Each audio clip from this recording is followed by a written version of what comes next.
morning. Yes, it's morning already.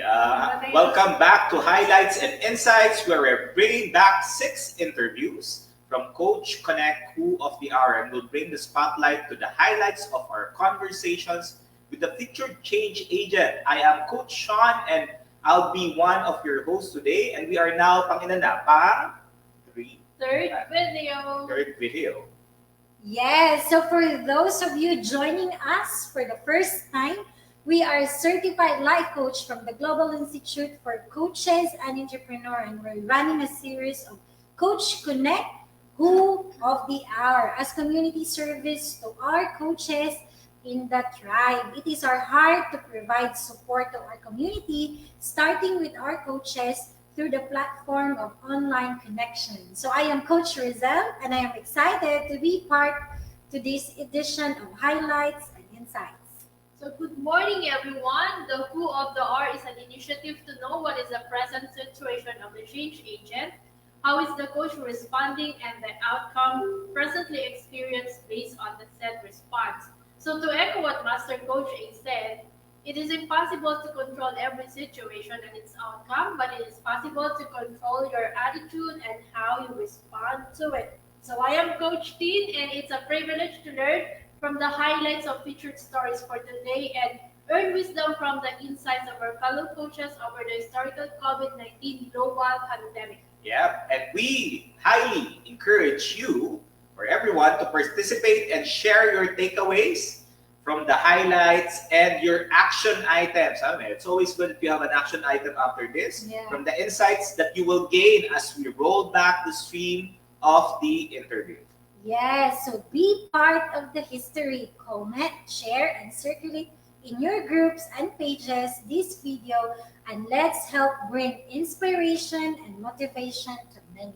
So for those of you watching and you are in need of coaching service, we offer 24/7 coaching on-demand services.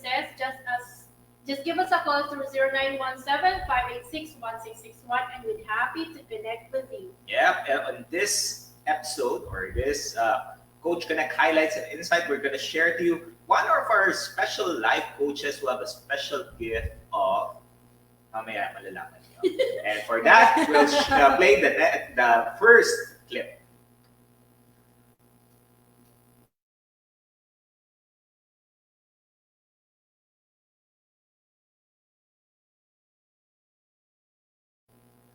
We're just waiting.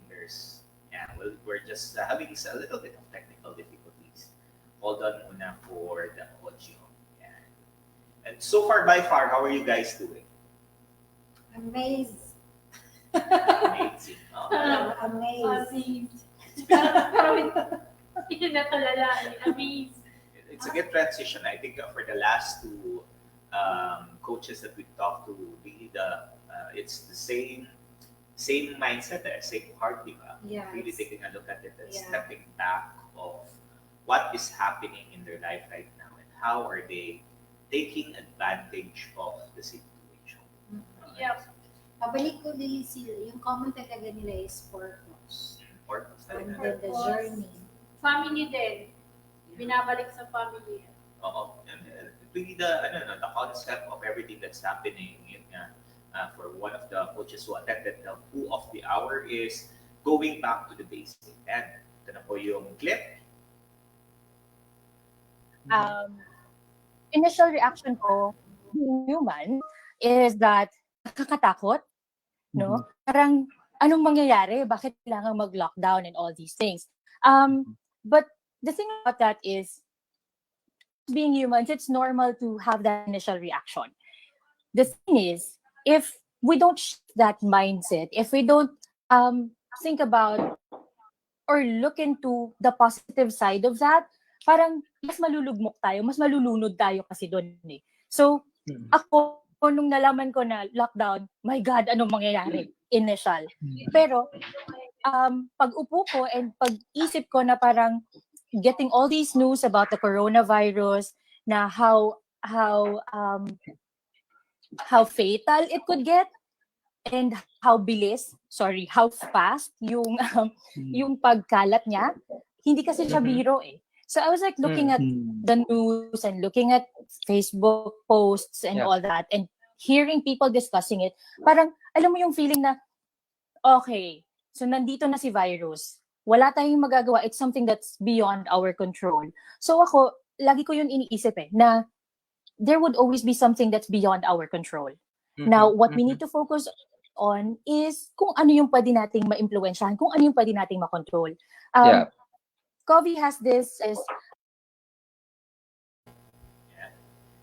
And yun yung biggest thing is the initial reaction. How would people respond to the COVID-19? I mean, we know this ahead of time. I think January na news na ba siya? Tama ba? Matagal na meron na. Parang may news na may siya, news na. pero hindi pa ganun ka, wala pang masyadong na it's something na nakamamatay at parang kasi nung una it's more of mahahawa ka lang pag may umubo na kaharap mo. So ang dami pang Bili ng mask. So ang dami pang na bakit pag umubo ka ba galit na may ganun pero at this point kasi hindi na alam kung ano yung source na kahit walang direct contact with someone na umuubo or may sipon, nagkakaroon ng COVID. So, I think yung magandang in-highlight ni Coach Sharry is yung initial reaction niya parang, taka lang, ano nang gagawin ko? But eventually, taka lang, chill lang muna, stop muna tayo, ano ba talaga yung situation and how I can manage this. And that's the beauty of it. Kasi na-manage naman You can always try to shift the way you think about situations. Hindi lang puros talaga negative ba agad na yung perspective mo na dapat mabago siya. Discipline ng life coaching, the ultimate stopper. Oo, yun talaga na. Mag-isip ka muna na matino. Okay, next tip.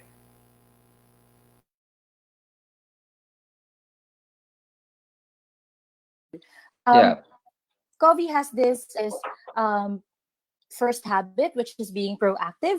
So, yun yung circle of concern sa labas, which is yun nga yung mga things that we cannot control. And yung circle of influence, which is the one inside, na yun yung mga bagay na pwede nating magawa ng paraan.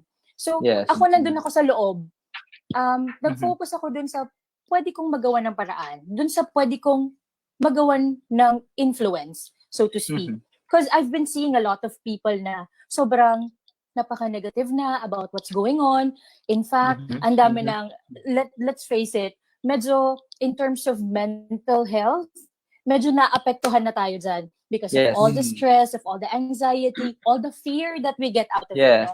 So parang ako, teka lang, being a life coach and being somebody who would like to motivate people and inspire people, I felt like I needed to do something. So with that, parang it has to start with me. Yung takot ko at the onset, parang I had to shift that. Kasi if I don't, hindi siya magma-manifest with the way I speak, with the way I deal with people. So it's gonna be a challenge for me. So sabi ko sa sarili ko, if I try to shift that mindset, the way I see things, I believe with the way I see things, it would affect the way I feel about it. And then the way I feel would have an impact to the way I do things. And the way I do things would always have an impact to whatever it is that I would be getting. Your sphere of control. Hanggang saan yung control? Diba, kay kung titignan mo yung round shape, yun, those are the whole totality of everything, and you have a little circle there na ikaw ang may control doon. And the question there is, are you forcing yourself to control the outside things that you can control, or doon ka lang nakafocus sa sarili?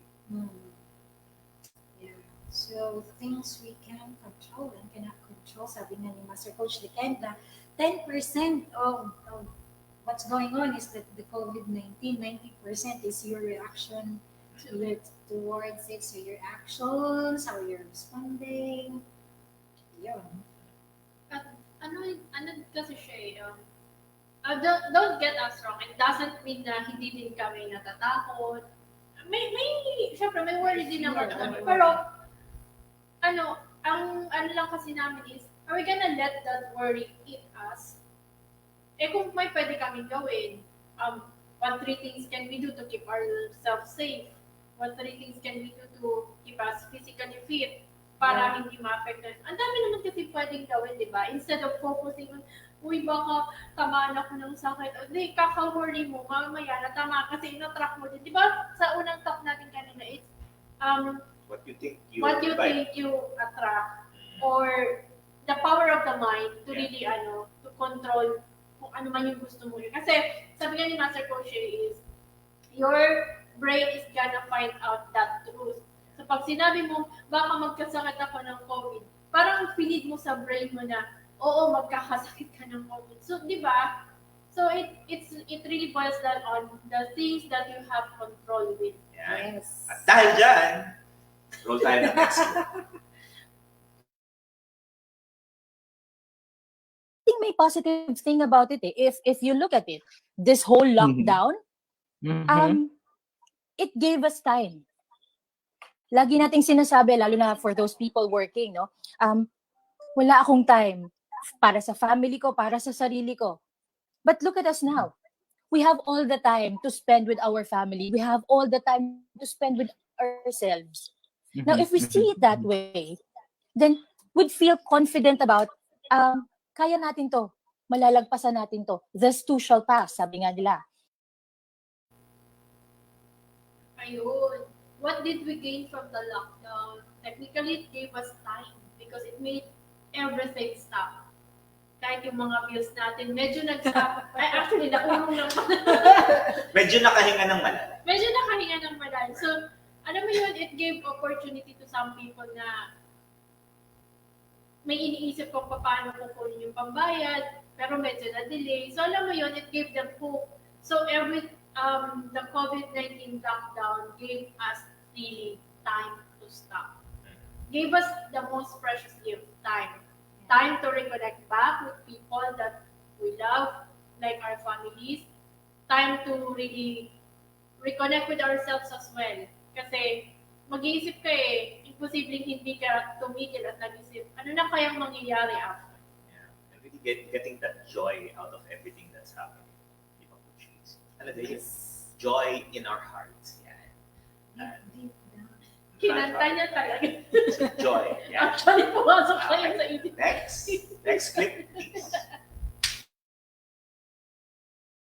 Yeah, no. Let's stop pointing fingers at people. Kasi some people I hear na they blame the government because of what's going on. They blame this because of that. It's not the time for doing that, No? I hate the topic of politics and all, but discussion ko nga ito with my best friend yesterday and with my partner, no? Sabi namin kahapon na parang people would always have something to say. And we can't stop them from doing that. But the point is, in this time of crisis, all we need is to work hand in hand, to work together para we can fight this, we can win this. Yes. Hindi natin kailangan yung putting the blame on other people. Let's not play the blame game. Ang hirap. Parang andito na siya. Andito na tong problema. Yung crisis na to nandito na Wala na tayong magagawa. And who knows? It could be an outcome of kapabayaan natin in the past. Thank you, Coach Sharry. Very passionate with her message of stop pointing fingers. Stop the blaming game, the victim mentality. So, isa yan sa mga very strong points. Thank you, Coach Sharry. So, by the end of the day, totoo we can only be responsible with how we are responding to things. Kasi nandito na nga. Yeah. Nandito na, it's happening. So, the question again is how you will be responding to it in such a way the next or after COVID-19, it is something that you can be proud of. Yeah, and I think din yung just, di ba, if you're pointing fingers, nakaganong ka lagi, may tatlong bumabalik sa'yo Really just... Galing naman! Take a look at what's really happening right now. Sa'yo muna, ikaw muna. And once you're able to settle everything, you're able to control the things that you can control, then I think hindi na blame It's more of giving feedback. Pero constructive dapat. May pakinabang naman na nakakatulong. If nothing changes, at least you influence. If that person doesn't change, then buhay niya naman yun. Hindi mo naman buhay yun. Huwag tayong magalit. Love love is really in the air right now. So let's just share love. Okay, next clip, please. How can our tribe can help and support you with all, like, dun sa mga sinabi mong mga kailangan, like, kasi na-identify mo na siya isa-isa kanina, and then like it is very clear. Coach Sharry, how can our tribe help and support you with those things? Unang-una siguro presence. Presence. Wow. Virtual presence. Okay. We can't do like face-to-face physical presence, no? But yes, virtual presence siguro. Sabi ko nga dun sa post ko, people can talk to us. People can come to us. Virtually it may be, pero we are there for them. Naniniwala kasi ako na yung tribe natin, kaya natin to eh. We can reach people regardless of kung saan man sila nandun. And kaya nga, I'm so glad that we have yung mga virtual sessions na ganito. Yes. It could go places. Sobrang layo nang nararating ito.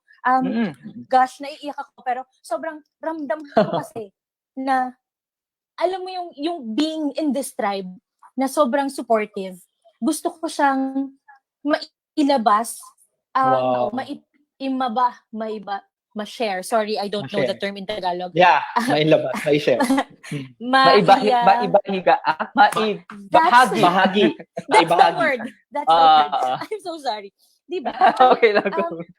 Yun yung very important para sa akin na naramdaman ko kasi siya eh. Personally, naramdaman ko yung suporta ng tribe na ito sa akin. Gusto ko maipamahagi. There you go. Sa ibang tao. Gusto ko maramdaman din nila yung na-experience ko sa tribe na ito. Yun talaga mahirap nun yung Tagalog, di ba, Coach T? Ipamahagi. Pero,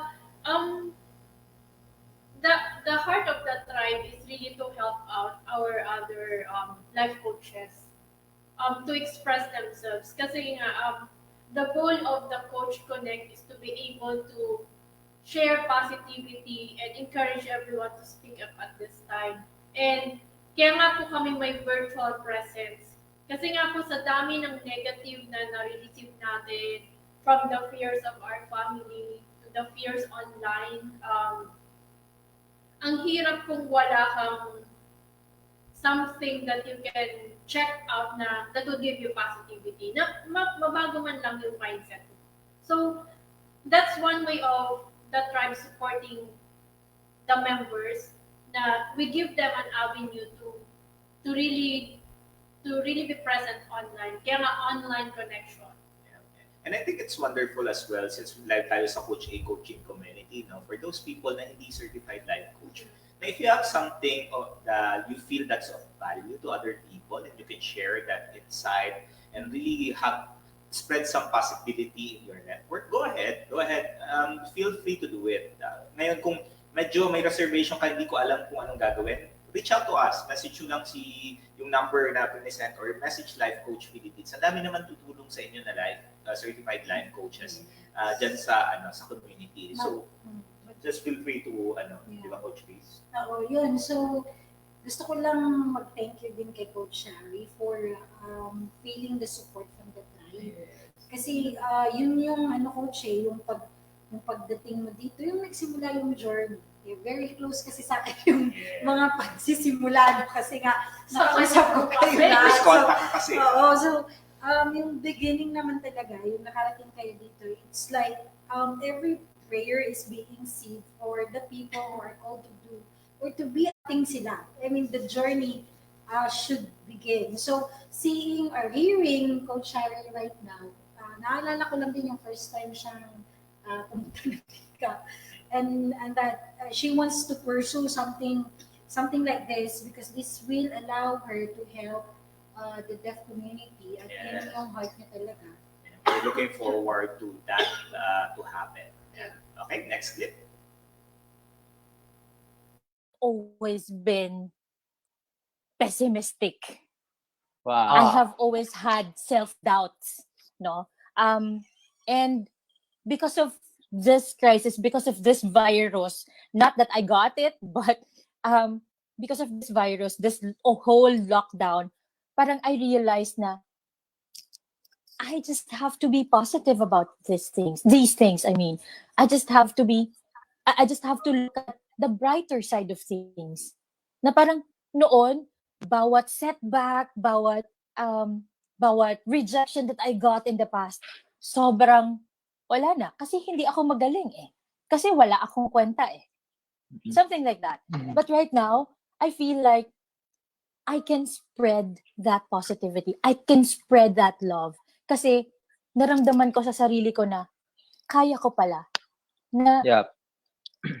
pwede pala. So I'm spreading the love right now. I'm spreading the hope, the faith. Pessimism. Ano, do you see the glass half full or half empty? Yun yung ano doon sinasabi ni Coach Sharry.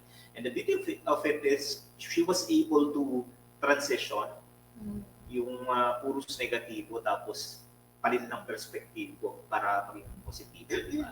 And that's the beauty of it naman eh, the way the journey of Coach Sharry is. And alam mo, madami si Coach Sharry na mai-share yan. For those people who's really interested in getting to know more of her, search nyo lang po siya.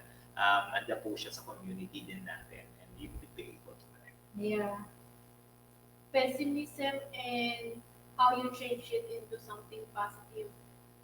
At times kasi when medyo mahirap siyang gawin at times, especially if the people around you are so negative or always is the negative in you, ang hirap nun. But Coach Sharry is one of the examples who was able to rise out of that pessimism. Iba po talaga yung, it really pays to talk with someone who really can process your emotions, your thinking. Kasi pag ang kausap mo, dinagdagan pa yung naramdaman, wala, hindi po friend you. Sabay, hashtag hugot. Dapat nakakatulong kasi. Hindi naman. Then take a look at, it's a good opportune time to reflect on the friends that you have. Are those people really supporting you to become better? Or they are dragging you down? Pero yun nga, if they're dragging you down, then why keep them? Why keep them? Ano lang yan, ask yourself if you are in the right ecosystem. Because if you're not, then create your own ecosystem. You have full control naman. Okay, next. Uy, Shari Ann, anong nangyayari sa'yo? Puro na lang negative parang dumarating sa buhay mo. Because you're so negative. Alam mo yung gano'n? Na parang you attracted kasi. Yes, Na yes. when I became a certified facilitator of 7 Habits of Highly Effective People, where you have to have a shift in your mindset, you have to have a shift in your paradigm. Yun nga yung see, do, get. Beginning with the end of mind. Yeah, beginning with the end in mind. Na second habit and all these things. No? Na you have to start with yourself. It's called the personal victory before you get out the public victory, which is dealing with other people. So siguro parang doon ako humukot na oo nga, no? Parang I have to be attractional. Na that's the word. I would just attract negativities if I keep on being negative. If I keep being pessimistic. But if I start seeing things on a positive light, on being optimistic for that matter, parang it would change everything eh. And I've seen that. And I've experienced that. So, doon ako nanggagaling na I always want to look into parang self-check ba? Sabi ko nga nung isang araw doon sa Coach Mike, I use stars. So it's really taking things into the light of the habit that you want to set up for your success, no? So yung habits, totoo kasi yung di ba meron tayo yan sa life designer, na kung ano yung gusto mong habit, daily, weekly, result, kailangan siya i-chunk, So, so I think yun yung reflection ng habit for you to get to where you want to be. So, magaling, ang ganda ng journey ni Coach Sharry kasi after being able to know ano yung mga setbacks niya, ano yung mga negative mindset niya na hindi nakakatulong sa goals niya. I mean, she was able to turn it around and look at her right now with her message. Yung sinasabi niya nga kanina na 7 Habits of Highly Effective People really talks about self-regulation. It's really about you. It's not about the other people that in your circle. Ikaw talaga. Ano ba talagang ginagawa mo ngayon? Are you really focusing on the now? Or the focus is the past and the future? Kung nakakalimutan mo na yung now, the beauty of the now. Di ba, Coach Lee? Parang, it takes ilang days ka to change your habits, 30 days. So, it really starts with you kasi kung ikaw mismo hindi mo gagawin or babaguhin yung isang habit na negative, may hirapan ka din. And it really has to come out of you na this is the habit I want. It's a journey. So, wag nyo din pong madaliin. It will take you time to change it. So, yun lang. Take it slow, pero do something. Ang importante doon is you are doing something to create that habit to make you successful. Yeah. Sabi nga ni Master Coach A, habits matters. So ngayon, kung medyo challenge ka dun sa pag-create ng habits, nandito po kami, contact nyo lang po lang kami. We'll be happy to support you in your journey. Okay, next clip. Dun sa kila Coach Mike, I use stars. Parang stand back, think, ask, resolve or react, and then self-check. So I make use of stars, really. Kasi parang it's about how I can move forward. It's about how how I would look at things. Yeah. So it's very important kasi na you don't react based on yung although normal siya, I mean it's acceptable na people react based on how do you say that? Like your initial reaction. Parang ganon. Pero you don't stay there. I'm pretty sure na there's something more than that. There's something more than the situation. So if your initial reaction is something negative, take a step back. Think about, okay, ano ba yung pwede kong magawa? Ano ba yung pwedeng mangyari? And then ask, ano yung pwede kong maitulong? Or something to that effect. And then, dun ka mag-react. Dun ka manggaling. Dun sa reaction. Ay, dun sa kung ano yung napag-isipan mo. Dun ka mag-respond. And then, self-check. Parang, anong naramdaman ko pagkatapos kong mag-respond ng ganito? Anong napala ko kung pagkatapos kong mag-respond or mag-react ng ganito? Ang ganda na sinabi niya about stars. Principle that you can utilize before taking action. Diba, yung first step is really stand back. No? Teka lang, minsan kasi we're coming in too fast. Attack lang ng attack eh. Nakakalimutan na kung ano ba talaga, what's the bigger picture. I mean, standing back, just taking a look at the bigger picture of what's happening, di ba? The next step is think. You take a look at the bigger picture, o sige, ano nang gagawin ko? What's the situation right now? How do I feel? Sino yung mga taong maapektuhan doon sa gagawin ko? Then ask other people, ask yourself, ano ba talaga? What's the best way? What's the worst thing that could happen? What's the best thing that could happen? Then really resolve or react to it or act on it. Pag settled ka na doon, alam mo na kung anong gagawin mo. Then afterwards, self-check. Yung emotions mo ba is the one making the decision or is really you na nasa tamang pag-iisip? I mean, tamang pag-iisip is positive ba yung response mo, hindi negative. Yeah. If gusto mo pa talaga yung decision na yun. Kaya nga stars. Stand back, think, act, resolve, or react, and then self-check. Importante din kasi na whatever decision you make should align also with your values. Kasi kung may binabangga siyang values, hindi ka pa din magiging okay. Hindi pa din mawawala yung negativity mo. Okay, thank you very much. Ang ganda ng mga sinasabi ni Coach Sharry, and hopefully the audience you're able to get out of it. And you can easily implement that afterwards. Sabi nga ni Master Coach A, speed of implementation. Okay, next clip. Shucks, oo nga. So Oo I nga, said, Coach Sharry, no? Oo. Parang closed caption is how it's called. So parang para siyang subtitle ba 'yon pag movies? Yung Oo. nasa baba lang. Oo. Eh. Na parang at least kapag napanood nila 'to, they get to understand kung ano yung mga pinag-uusapan natin. I think that's one a quick win, I guess.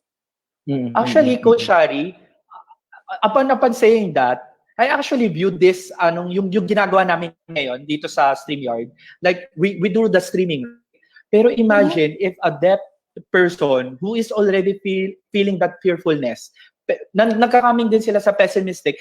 Imagine yourself if you are able to join us here and do the sign language while we're doing that. Imagine how can we communicate this message with them? How powerful life coaching can be. Because we are able, kasi parang inisip ko, hindi ko nakita yung sa lens of PWD. Sige, we're doing our share, broadcast tayo, we're sharing our... What if this coming episode, we will have you to have sign languages para ma-reach out natin agad yung mga PWD who is already fearful because they can't hear and really speak about what are things. Pero through us, we are moving forward to really communicate it through you. Imagine, how would that make you feel if we are able to achieve that? Naiiyak na ako ngayon. Yung puso ko goes out to them naiiyak ako, sorry. Pero sobrang yes. Nagko-comment na si Coach eh. Like, Coach said, sabi ni Coach so, can we have some question episode with you doing sign language? Ayun! Exactly, yan yung tinatanong ko, Coach. So, kasi if it's live, this is live, so it's L, tapos paakyat, das live, and ito dito, this is coach. Coach. Live, coach. So we live. are, we are, parang, this is are live coaches. We are live coaches. Oh my God.